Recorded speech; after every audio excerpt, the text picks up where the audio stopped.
jahon yoshlariga davlatimiz rahbari yagona prezident bo'ldilar.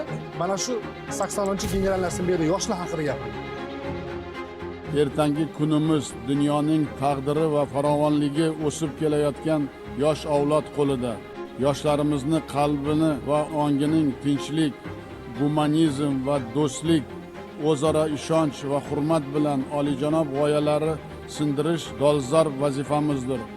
Bu borada jahon yoshlarining tinchlik sari harakatining ta'sis etish va uning qarorgohini O'zbekistonda joylashtirish taklifini ilgari suramiz.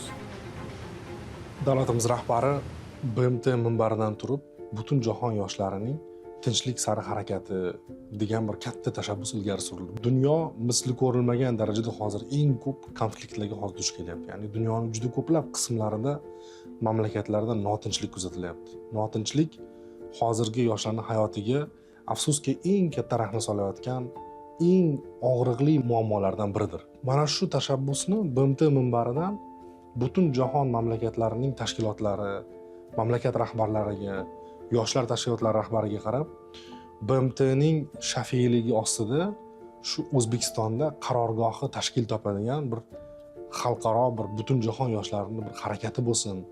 Yoshlarimizni eng ko'p hozir qiynayotgan mana shu tinchlik bo'lmasa yoshlar rivojlanmaydi. Tinchlik bo'lmasa ta'lim bo'lmaydi. Tinchlik bo'lmasa mamlakatda barqaror rivojlanish bo'lmaydi. Bu ne'matni qadrini u faqatgina yo'qligida ko'rasiz. Davlatimiz rahbari shuni yoshlovchi eng muhim omilligini bilib, butun jahon dunyo yoshlariga qaratib, O'zbekiston endi bir shu yoshlarni bir makoniga aylansin. Tashabbusdan keyin juda ko'pchilik hamkasblarim menga ijtimoiy tarmoqlar orqali aloqaga chiqishdi. Biz tayyormiz. O'zbekiston Respublikasi rahbari shunday tashabbusni ilgari suribdi. Har doimgidek O'zbekiston Respublikasi prezidenti bu safar ham BMTning minbarini yoshlarni eslamasdan tark etmadilar. Filipe Pauler janob oliylar meni chaqirdilar. Ular bilan biz muloqot tuzdik. Mana shu Birlashgan Millatlar Tashkilotining yoshlar ofisida birinchi marta mana o'sha davlatimiz rahbarini islohotlari, yoshlarga bo'lgan e'tiborlari natijasida 2 nafar o'zbekistonlik yoshga BMT o'sha asosiy bosh qarorgohida Nyu-Yorkda amaliyot o'tash imkoniyati berildi. 6 oy davomida o'zbekistonlik yoshlar mana shu BMTda O'zbekistonning sha'nini, O'zbekistonning nufuzini himoya qilishadi.